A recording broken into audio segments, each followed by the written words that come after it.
Hello, I'm Bret and you're watching The Defining Moment for Creating a Culture of Conscience. Our guest today is Max Johnson. Max, welcome to The Defining Moment. Thanks, Bret. My pleasure. Really happy to have you here today. Thank you. Thank you. Max has a bachelor's degree in comparative religion and film production from UCLA, and he has a master's degree in theological studies from the Claremont School of Theology, and he's currently working on a PhD in the philosophy of religion and theology from Claremont Graduate School. And our topic today, I'm sure it's going to be very fascinating because Max is very articulate in this area, is on the topic of theistic evolution, which we will include topics surrounding Darwinism, creationism, and intelligent design. And before we really get started into the topic of theistic evolution, I would like to invite you, Max, to share with us what defining moments have you had in your early investigation into the area of science and theology. Can you tell us about any defining moments you had? Sure. The major thing would be my realization maybe about halfway into my undergraduate year at UCLA, the realization that I didn't have to choose between the two. I had grown up in a fairly religiously conservative situation, and even though I had always loved science, I was sort of told that there's a point where the two shall never meet, and that I would have to choose one at some point. Exactly. And so my discovery of religious people who were scientists, that they're actual working scientists who considered themselves to be religious people, was I guess you can call that a defining moment. Talking with them. Yeah, talking to them and reading their works allowed me to see that I didn't necessarily have to choose one or the other. That it's possible to find common ground, compatibility between religion and science. Yeah. And obviously, a lot of our viewers and a lot of the society at large struggles to find any common ground, to wonder if, in fact, it's possible for there to be harmony between science and religion. Tell us about the major approaches to the debate between science and theology as you understand it. Well, instead of debate, I would prefer the word dialogue, just because I think debate is actually one of the approaches. Okay. And we're already seeing it as antagonistic when we use the word debate. Yes. Basically, I like to use the typology developed by a philosopher, scientist, theologian named Ian Barber, and he's one of the sort of grandfathers, if you will, of this way of thinking. According to Barber, there's four basic approaches that have been taken historically. We can call the first one the conflict model. The second one is the independence model. Okay. The third is the dialogue model. There's the D word. All right. And the fourth is the integration model. And just briefly, the conflict model basically says that science and religion, or science and theology, are incompatible. Yes. That they can't share a common worldview, and that one will have to go, basically. You'll find this belief amongst a lot of, in religion amongst a lot of fundamentalists, and in science amongst a lot of neo-Darwinists who are also atheists. So Richard Dawkins comes to mind. We can talk about that in a little more detail. All right. So it's a notion that they can't have both. The second model is the independence model. And that model says that science and religion perform two separate functions, that science looks at one aspect of the world, religion focuses on another aspect of the world, and so they're actually separate. Two worlds. Two worlds, so there's really no reason to have a conflict because they're actually doing two separate things. And at the same time, there's not going to be much common ground. Right. So you can do your thing in the sciences, I'll do my thing in the theology realm. Or even if I'm a religious scientist, when I put on my scientist hat, I don't have anything to do with religion. Then when I go to church on Sundays, I don't have to worry about science. Exactly. So that's the independence model. Okay. The third model, the dialogue model, says that science and religion have something very valuable to teach one another, that the insights from the sciences can be very useful to people of faith. and that conversely, insights from religion, from theology, can greatly benefit the scientific community. Great. So that there's a need to actually sit down and talk about these issues, and, Yeah. not just act as though they're in separate spheres, Right. two different worlds. Okay. The fourth model, the integration model, says that we actually don't live in two worlds, we only live in one world. Mm. And so we have to have a unified worldview if we're going to really understand reality with a big R and truth with a big T. And the best way to do that is to find some way of integrating the insights from the sciences with insights from religion.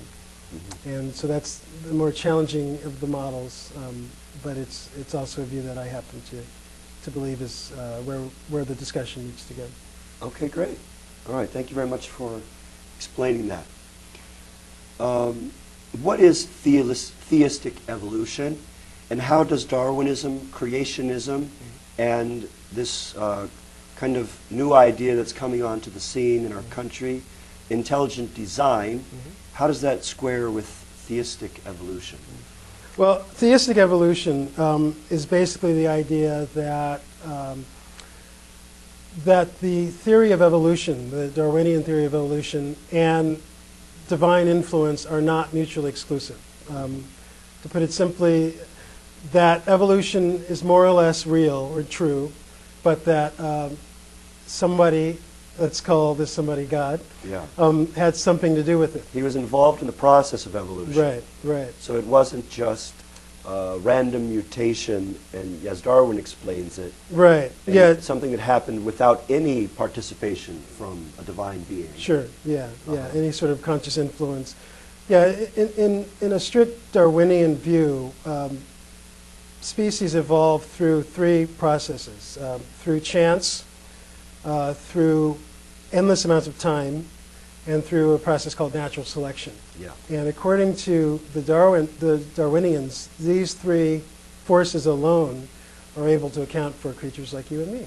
Right. And Which some of us have a problem accepting. right, Right. right, and That how can it be that such a complex person, and in a way, human beings are also very beautiful, very unique, Yeah. right? yeah, Intelligent, that we just got here by chance, Yeah. by accident. yeah. And yet that is the prevailing view that's taught in schools today throughout the country, no? Yeah, yeah. In places where there aren't any alternative views taught, that is the basic stipulation, that these three forces alone are enough to account for creatures like ourselves. Yeah.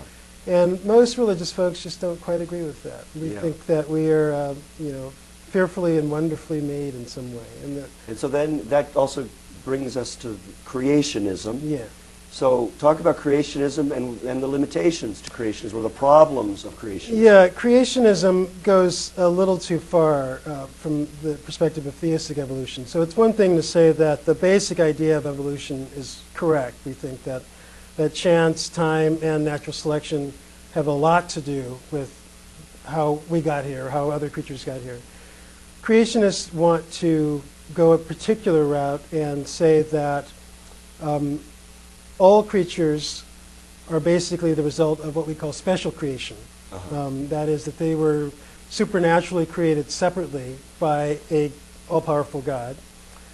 So we didn't evolve from a lower species. Right, yeah. So according to basic Darwinism, current forms of species are the result of a adaptation process Yeah. that took millions and millions of years. And that's how we got from one set of species to another set of species. Uh-huh. According to the creationists, each species was plopped into the world, if you will, separately and individually by God. Already complete. Already complete. There is no sort of evolutionary process. There's no adaptation process over time. And because of that, they also want to reject the evidence from evolution of a long geographical time. Because in order for evolutionary theory to make sense at all, there really has to be a lot of time. And so, of course, And creationists would say it wasn't millions of years. right. Well, they would say it wasn't it wasn't even billions of years. So according to the current models, the planet Earth itself is about 4.5 billion years old, according to most scientific views. And humanity has been around for maybe around 1 million years, and biological organisms for about 3 billion years. So if you want to go bacteria and all that. All right. Well, this would make no sense in a world where God would create a creature and just plop this creature into the world in an instant. Yes. So for creationists, there's a rejection of this biological time, this geographical time, geological And yet time. scientists can study how old the Earth is, Yes. and so that's in direct conflict Right. to the creationist model. And that's been, you could say, one of the historical problems Yeah. with intelligent people Yeah. wanting to square this These two views. this view called creationism Yeah. with science. Absolutely. And what the creationists have done, instead of reading the record of science, if you will, the record of history, is to use the book of Genesis in the Bible as their science book, if you will. Right. And so for them, science must conform to the book of Genesis rather than the other way around or any other approach to Genesis. And not only to the book of Genesis, but to a particular reading of the book of Genesis, their particular understanding of the book of Genesis. And this has led them to believe that the Earth is not billions of years old, but only about 10,000 years old or so. Okay. And even amongst the creationists, there's a big debate. There's what you have, the young Earth creationists, the young Earthers they're called, Okay. and the old Earth creationists. The young Earth creationists have an even more conservative view, and so they would argue that the Earth is only maybe 6,000 to 10,000 years old. In other words, the Earth was created in 6 days. Yeah, they hold to a and then 6-day history flows creation. from there, Right, which is recorded in the Old Testament and the New Testament. Right. The numbers come from a very well-known priest during the medieval period, I believe, who calculated the ages that are listed of the patriarchs in the Bible. So if you read Genesis and you read about Enoch and you read about Abraham and you see how long they lived according to Scripture, 300 years here, 200 years here. You can sort of figure out right. how long we've been around. Right. And so from adding up these years and ages, they've come up with this figure. Yeah.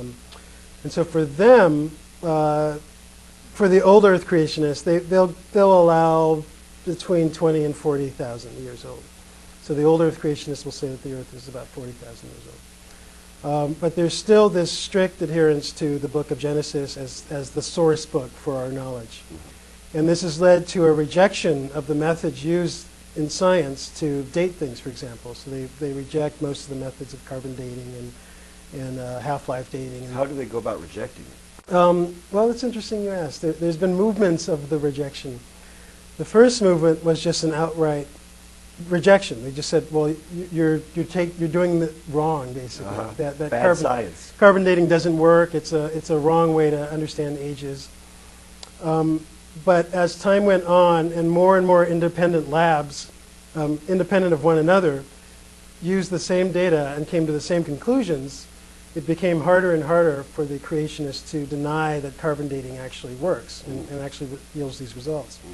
So the second phase, if you will, of creationism was what we could call the demonic influence theory. And so this is a belief that that, depending again on who you talk to, that either God or a demon or some sort of demonic influence placed this rock here and made us think that this rock is 4 billion years old. But really, the rock's only 10,000 years old. Oh, I see. Yeah. That's how creationists explain it. Right. Yeah. And Wow, so depending on some would say that God is testing our faithfulness, and so God puts this rock here. Wow. I never heard that. Yeah. That's Yeah. interesting. So that we might think it's 40,000 years old. I mean, 40 billion years old, but really it's only 40,000. Or this is a test from some demonic influence. Yeah. So that's sort of the current way that they justify the dating process. Yeah. Yeah. Now, intelligent design, although neo-Darwinists throw it in with the creationist camp, it's really not fair, because it really isn't. It's distinct from creation. Yeah, it really is a form of theistic evolution. Most intelligent design people do not dispute the basic idea of the three forces of evolutionary theory. What they dispute is, again, this notion of whether it could have happened strictly by these three forces, Right. and whether there are things in the world that could only have come about by let's say, the work of a designer, or the handiwork of someone that is not part of the Right. evolutionary process. Can you give us some itself. examples of those things? Sure. Yeah. One of the things that intelligent design theorists like to focus on is the immune system. Uh-huh. And there's this notion in intelligent design theory called irreducible complexity. Okay. You know, that's a big, tricky word. Right. All it means is that there are organisms or parts of an organism that could not have come together through a gradual process. Right. So according to neo-Darwinism, all of the functions, the reason we have 5 fingers and 2 eyes, all of the basic features of forms of organisms are the result of adaptation to a particular setting, to a particular time period. Creatures that spend a lot of time in trees, who need to reach for things, evolve longer arms over time. Right. Creatures that need to stay low to the ground, have shorter legs. So everything has to be justified through some sort of natural adaptation. Yes. According to intelligent design theory, though, there are many features of organisms that either work as a whole or they don't work at all. Right. And according to many of them, the immune system, for example, is one of them, that they would argue that a quarter of an immune system or a half of an immune system or a partial immune system wouldn't work. And so that the immune system as a whole had to It works in concert together. Right. And for that kind of concert to take place, Yeah. the odds of that happening By chance. by chance Right. is like Right. astronomical. Yes. Right? Yeah, most of the intelligent design theorists come out of mathematics. So William Dembski is probably the leading theorist, and he's a mathematician, and he deals with probability theory, and that's his bread and butter. And so he would argue that the probability of these irreducibly complex systems coming into being by chance is much higher than the probability that they were somehow put together by the influence of a designer Right. of some sort. Yeah. Okay, Yeah.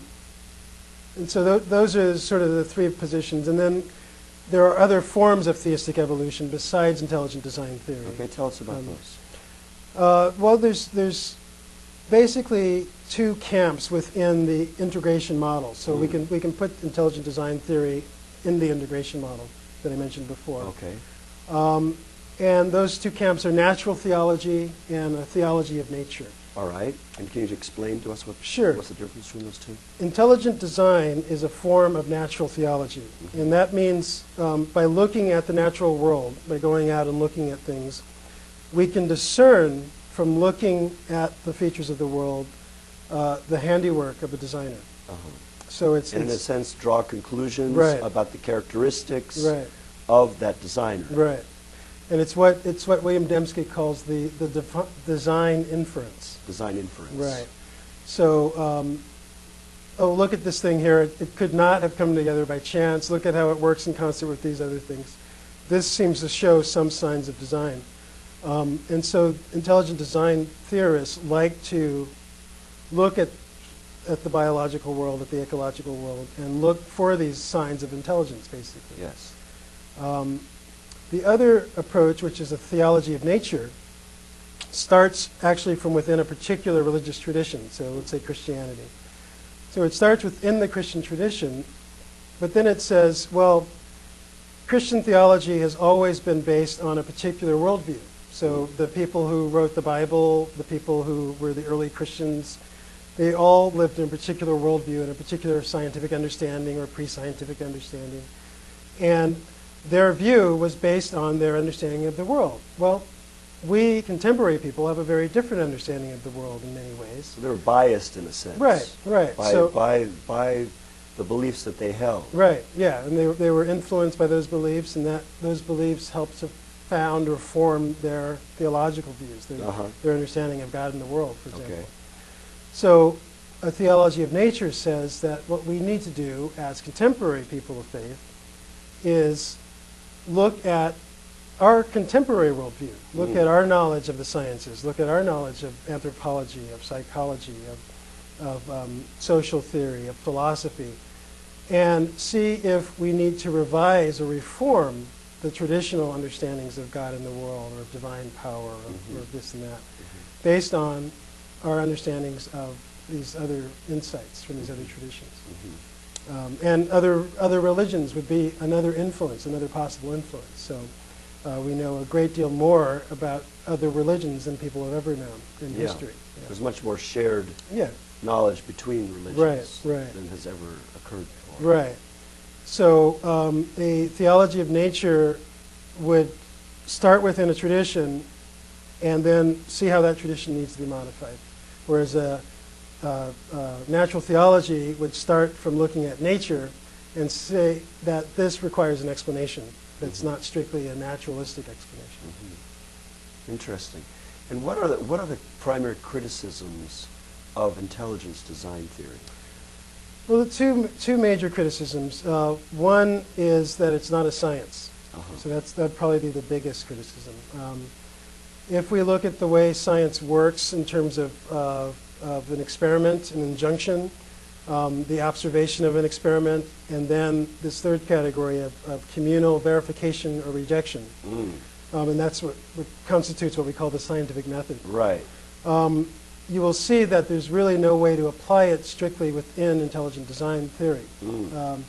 That because they start with the inference of something that already is, like say a wing or an eye, it's one thing to theorize about how an eye came to be, but you can't really do an experiment to show that that's how an eye came to be. I see. So at the end of the day, it's always going to be a theory about how an eye came to be.